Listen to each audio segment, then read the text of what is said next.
تیندر یه اپلیکیشنه که شما میتونید خیلی راحت اون رو نصب کنید و کلی دوست و دوست دختر و دوست پسر و پارتنر و عشق و هر چیزی که میخواید توش آنلاین پیدا کنید. ولی یه سری چیزای عجیبم در موردش هست که امروز میخوام اونا رو با هم بررسی کنیم. ممکنه شما فکر کنید که تیندر برای کمک به شما واسه آشنایی با بقیه، یافتن عشق یا پارتنر طراحی شده، اما در واقع تیندر هیچ کدوم از اینا رو نمیخواد. هر باری که شما یه نفر رو پیدا میکنید، تیندر 2 تا مشتری خودش از دست میده و این برای کسب و کارش بده. به جاش تیندر از یه استراتژی خفن برای کسب درآمد از تنهایی شما استفاده میکنه که به اون کمک کرده تا به یکی از سودآورترین برنامه‌ها تو کل دنیا تبدیل بشه. میبینید از یه طرف تیندر یک داستان موفقیت باور نکردنی تو کسب و کاره و اونا تونستن یه انقلابی تو دنیای دوستیابی ایجاد کنن، اما از طرف دیگه ادعاهای زیادی هم وجود داره که نشون میده این شرکت با اساسی ترین احساس انسان یعنی عشق بازی میکنه. به عنوان مثال میدونستید که تیندر به همه یه امتیاز مخفی میده که بر اساس جذابیت اونا رو رتبه بندی میکنه و پروفایلشون رو به بقیه نشون میده. و یا میدونستید که خالق رقیب تیندر یعنی اپلیکیشن بامبل در واقع یکی از بنیانگذاران تیندر بوده که بعداً از 2 تا دیگه از بنیانگذارا شکایت میکنه که اونو مورد آزار جنسی قرار دادن و از کار کناره‌گیری میکنه و میره بامبل رو میسازه. و یا میدونستید که شرکتی که تیندر رو داره کلی اپلیکیشن و خدمات دیگه هم مربوط به دوستیابی داره، ولی هدف هیچ کدومش این نیست که دقیقاً شما رو به پارتنرتون برسونه و هدف اصلیشون بازار هدف خودشون یعنی تنهایی شماست و اینکه بتونن از اون کسب درآمد کنن. به داستان پشمریزون تیندر خوش اومدید. داستان تیندر کلا اینجوریه که تو بتونی اطراف محلی که زندگی میکنی یا حالا سفری میری، هر جا میری، به صورت خیلی باحال و فان بتونی اونجا دوست یا دوست پسر یا دوست دختر یا هر نوع پارتنری پیدا کنی. مثلا تو خونه یه روز تک و تنها نشستی و اسم این اپلیکیشن رو از دوستت شنیدی، میشینی نصبش میکنی، واسط خیلی جدیده، هیجان انگیزه و میبینی که همه دارن در موردش صحبت میکنن، بنابراین تو هم میری بهش ملحق میشی، بعد کلی اسکرول میکنی، مکالمه باحالو با مردم شروع میکنی، مچ میگیری، مثل یه سرگرمی میشه برات و میبینی که چقدر آسون و راحته و کلی داری مچ میگیری و دوست پیدا میکنی و دوست دختر، دوست پسر، میری سر قرار. اما بعدش یهو همه چی عوض میشه، یهو مچات کم میشه، دیگه برات پیام نمیاد، برنامه‌ای که فکر میکردی خیلی واسط راحته که افراد جدیدو ببینی الان شبیه برنامه‌ای شده که فقط برای اینکه پول خرج کنی انگار ایجاد شده. کلا هیجانش از بین میره، به ندرت با مردم مچ میشی و پیشت فکر میکنی که مشکلی پیش اومده، مشکل از سمت منه، که یهو یه آگهی برات میاد که میگه تیندر طلایی. تو اون تیندر طلایی میگه که من تو رو به بقیه بیشتر نشون میدم، افرادی رو که بهت علاقه من بودن رو بهت نشون میدم و میتونی زیاد لایک کنی بقیه رو. و بعدش تو پیش خودت میگه که آره این همون چیزیه که من میخوام، همه چی مثل قبل میشه، دوباره میرم دیت، میرم عشق و حال، صفا، همه اون خاطرات دیت رفتن و اینا میاد تو ذهنت و کارتت در میاری و پولشو میدی. کلا $14.99 معمولا تو ماه و میگی خب ارزششو داره تا مثل اولش بشه، دوباره مچ بگیرم، پیام بیاد واسم و واقعا هم همینجوری میشه و کلی دوباره اعتماد به نفست میره بالا، کلی رفیق پیدا میکنی. ولی دوباره بعد 1-2 هفته میبینی دوباره همه چی غیب شد، نه مچی نه پیامی و کلا اعتماد به نفست کلی تخریب میشه و بعد دوباره یه پیام جدید برات میاد دقیقاً مثل همون سبک قبلی که میگه تیندر تو بیا ببر یه سطح بالا، سطح پلاتینیوم، و شما دوباره پشمات میریزه که چه اتفاقی داره اینجا میفته. واسه این بذارید برگردیم به جایی که همه چیز ازش شروع شد. داستان از اونجا شروع میشه که یه آقایی به نام شانرا توی دانشگاه بازرگانی داشته درس میخونده، اما تو سن 18 سالگی متوجه میشه که دیگه خیلی به یادگیری درس و کلاس و اینجور چیزا علاقه نداره و خسته شده و میخواد یه چیز جدید بسازه و از دوستانی که تو رشته علوم کامپیوتر هم بودن کمک میگیره و یه ایده رو به اونا پیشنهاد میده. بعد میشینن یه ابزاری برای پیام رسانی و چت تصویری مثل واتساپ میسازن که مردم بتونن باهاش تماس بگیرن و اسمش رو میذارن اوگو. با این حال پس از چند ماه کار کردن اولین کسب و کارشون یعنی همین برنامه اوگو اصلا موفقیت آمیز نبوده، اما اون تسلیم نمیشه و میره پیش یکی از دوستاش به نام جاستین ماتین، یکی از هم دانشگاهیان دوره نوجوانیش بوده که با هم ایده یه اپلیکیشن دوستیابی بر اساس جذابیت به ذهنشون میاد که اسم این اپلیکیشن هم میخوام بذارن هات اور نات و تو سال 2012 به همراه یکی از دوستای برنامه‌نویسشون 3 نفری میشینن رو این و 3 هفته واسه ایجاد این این نمونه اولیه اپلیکیشن تلاش میکنن. اونا اول یه نمونه ساختن که خیلی جالب نبود و فقط مثبت و منفی داشت، شما یا لایک یا دیسلایک به بقیه نشون میدادی، ولی بعدش دیدن که خیلی سریع نیست و این روش اسکرول کردن که مثل اینستاگرام هست، حالا شما چپ یا راست میزنید و گذاشتن توی برنامه که دیدن خیلی سریع شده. بعد اونا اسم برنامه رو گذاشتن مچ باکس. بعد دو تا شرکت هچ لبز و آی ای سی که دو تا شرکت بزرگ برنامه نویسی بودن اومدن روی اینا سرمایه گذاری کردن و چون خودشون هم یه اپلیکیشن شبیه این داشتن و اسمش هم همین شبیه این بود، اسمشو به تیندر تغییر دادن.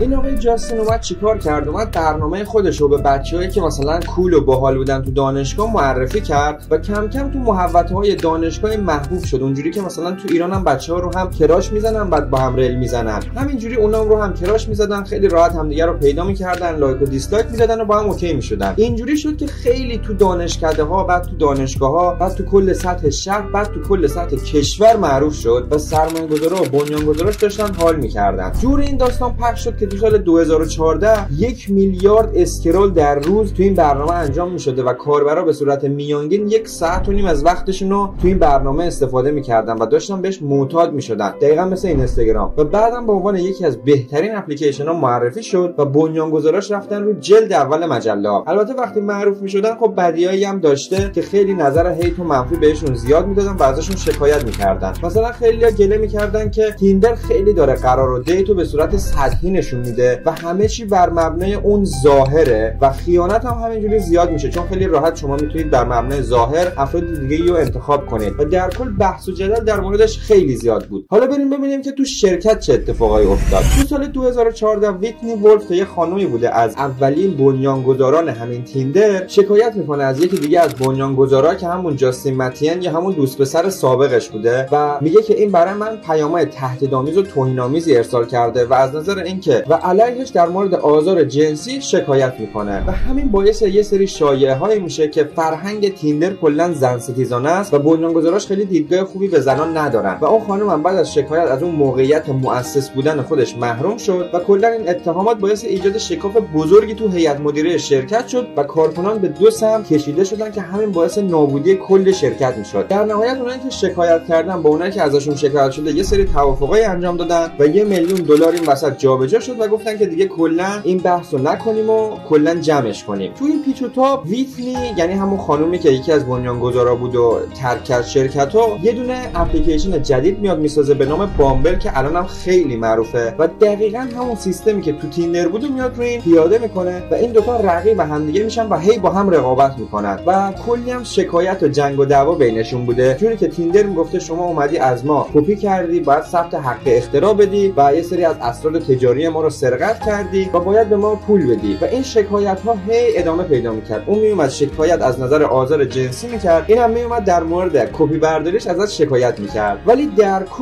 کل این داستانا خیلی مشخص نیست که دقیقاً حق با کی بوده و پشت پرده اینا به خاطر اون پولایی که رد و بدل میشده هنوز یکم نامشخصه، اما در هر صورت واسه هیچ کدوم از شرکت‌ها خوب نبوده. مخالفا میومدن در مورد تیندر میگفتن که این یه برنامه دوستیابیه که دو تا از مدیراش به خاطر آزار جنسی ازشون شکایت شده و اخراج شدن و این خیلی براشون بد بود. نه تنها این، کلی هم میومدن میگفتن که تو تیندر خیلی سوء استفاده میشه از دختر پسرا، خیلی کلاهبرداری میشه، خیلی اسکم و تله و اینجور چیزا زیاد هست و کلی داستان ترسناک ازش ساختن که همین باعث میشد شرکت سقوط کنه. خب حالا بریم ببینیم که تیندر چجوری پول در میاره. تیندر خیلی سریع داشت تو رسانه‌های اجتماعی رشد میکرد و اپلیکیشن شماره 1 اپ استور بود و محبوب ترین پلتفرم دوستیابی تو آمریکا شده بود. اما با این حال به خاطر اون شایعه ها سرمایه‌گذاران شک میکنن و شروع میکنن سرمایه خودشون رو از شرکت بکشن بیرون و بنیانگذاران نگران میشن و فکر میکنن که آقا ما چجوری بتونیم از این شرکت پول دراریم بدون اینکه به سرمایه‌گذارا وابسته باشیم. که یه فکری به ذهنشون میرسه تو سال 2015 که میان اولین سرویس پریمیوم رو براش منتشر میکنن که دو تا ویژگی تو این سرویس داشته، یکی ویژگی پاسپورت بوده، یکی هم ریوایند. ویژگی پاسپورت به شما این امکانو میداده که نه تنها تو محله خودتون بلکه تو محله‌های دیگه و حتی کشورهای دیگه به هر جای دنیا که میخواید دوست پیدا کنید، مثلا یکی میخواد بره سفر یا هر چی. و ریوایند هم این ویژگی رو داشت که شما وقتی یک کسی رو اسکرول میکردی و ازش میگذشتی بتونی دوباره برگردی عقب و پیداش کنی و شما بعد به خاطر این قابلیت‌ها پول میدادی. ولی اون افرادی که تو اون شرکت بودن دیدن که تنها از این راه نمیتونن پول جذب کنن، پس بیان چیکار کنیم؟ بیان کاری کنیم که اپلیکیشن رایگان خیلی بد شه که مردم بیان برای این چیزا اینا خیلی پول بدن. به خاطر همین بنیانگذارا اومدن گفتن خب بیاین یه کاری کنیم که اپلیکیشن رایگان خیلی داغون شه که مردم بیان سیستم پریمیوم ما رو بخرن. سر همین خیلیا اومدن این پریمیوم رو خریدن.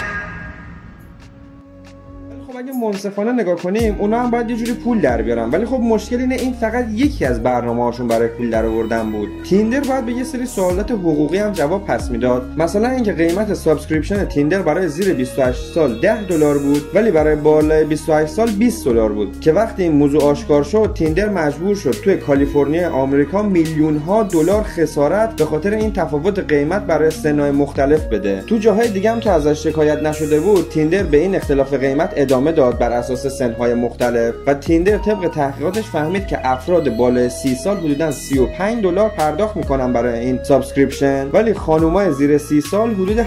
پرداخت میکنن برای دقیقاً همون سرویس پریمیوم. تیندر بر اساس تحقیقاتش نسبت به سن و جنسیت و مکان از افراد پول مختلفی میگرفت برای دقیقاً یه سرویس پریمیوم مشترک، ولی البته چون اونا این قیمت‌ها رو به طور عمومی اعلام نمی‌کردن و روی صفحه هر کس جداگونه میومد، سر همین خیلی‌ها اصلا متوجه این قیمت‌ها نمی‌شدن. یه منطقی پشت این سناریو بود، اینکه تعداد مردها خیلی بیشتره تو اپ‌های دوستیابی که تخمین زده میشه این نسبت آقایون به خانوما 9:1 و تحقیقات نشون داده که مردها فقط 0.6% احتمال گرفتن مچ دارن و با محدود کردن تعداد اسکرولای اونا تو یه روز یه مرد احتمال اینکه مچ بگیره خیلی میاد پایین و این باعث میشه که اعتماد به نفس طرف هم خیلی بیاد پایین و تشویق بشه که پول خرج کنه و پریمیومو بخره و همین طرف هم باعث شد که تیندر خیلی بیشتر از همیشه پول در بیاره و اپش رو تو بقیه کشورها هم توسعه بده و جهانی بشه. ولی باز هم سرمایه‌گذارا درخواست پول بیشتر کردن که باعث شد تیندر یه سابسکریپشن جدید بسازه به نام تیندر گولد. با پرداخت $10 بیشتر شما میتونستید ببینید که کیا شما رو لایک کردن و یه پروفایل بوست هم به شما میداد، یعنی پروفایلتون رو تقویت میکرد و این چیزی بود که شما رو میبرد جلوی صف تا به بقیه شما رو بیشتر نشون بده و احتمال مچ گرفتن واسهتون بیشتر بشه. و باز هم کاربرای اپ رایگان اعلام کردن که اینتراکشنشون و مچ گرفتنشون خیلی کمتر شده، ولی تیندر اصلا به این موضوع توجهی نکرد و همینطور داشت رشد خیلی زیادی بین مردم میکرد و به یکی از سودآورترین اپ ها تبدیل شد. تیندر نه تنها به شکایت کاربرای اپ رایگانش توجهی نکرد، بلکه سومین پریمیوم خودش هم ساخت که $10 باز بیشتر میدادی، یعنی $30 ماهی و یه سابسکریپشن پریمیومی میگرفتی به نام تیندر پلاتینوم که تو این سابسکریپشن شما میتونستید بدون اینکه با یکی مچ بشی بهش پیام بدی و این سیستم علاقه دو طرفه که تیندر اصلا بر اساس اون ساخته شده بود رو کلا میبرد زیر سوال. بعدش که یهو همه مچا میان شما میای اپو پاک کنی که یهو میبینی یه پیام میاد شما مچ گرفتی و باز دوپامین تو ترشح میشه که باعث میشه دوباره برگردی به اپ و ازش استفاده کنی و در واقع تیندر از دیتا ساینس داره استفاده میکنه که ببینه هر فرد میانگین چقدر طول میکشه تا بدون اینکه مچ بگیره اپو پاک کنه و اونا حتی میدونن چند تا مچ باید بگیری اولش تو حاضر نشی اپو پاک کنی. در واقع یه جوری میاد شما رو راضی نگه میداره تا اون اپو پاک نکنی. مثلا اونا تحقیق کردن که معمولا 3 هفته طول میکشه تا یکی که مچ نگرفته اپو پاک کنه. سر 3 هفته یه پیام نوتیفیکیشن برات میاد که تو مچ گرفتی و سر همین ترغیب میشه که بری دوباره توی اپ و از اپ استفاده کنی و اپلیکیشن رو دیگه پاک نکنی. در آخر داستان تیندر خیلی پرفراز و نشیبه، ولی از نظر بیزینسی میتونه خیلی الهام بخش باشه. اپلیکیشنی که فقط تو 3 هفته ساخته شد انقلابی ایجاد کرد تو دنیای دوستیابی و دیت و با این ترفنداش شدش بزرگترین اپ دوستیابی دنیا که $45 میلیارد الان ارزششه. با اینکه این کلیپ کلی حقیقت تلخ در مورد تیندر گفت، شما فکر میکنید که تیندر یک مدل بیزینسی عالیه یا اینکه یه اپ برای سوء استفاده از افراد؟ و یا فکر میکنید که تیندر یه اپ خوبیه چون دوستیابی رو خیلی راحت تر کرده برای مردم و یا اینکه با این کارش اومده کلی مشکل جدید به وجود آورده؟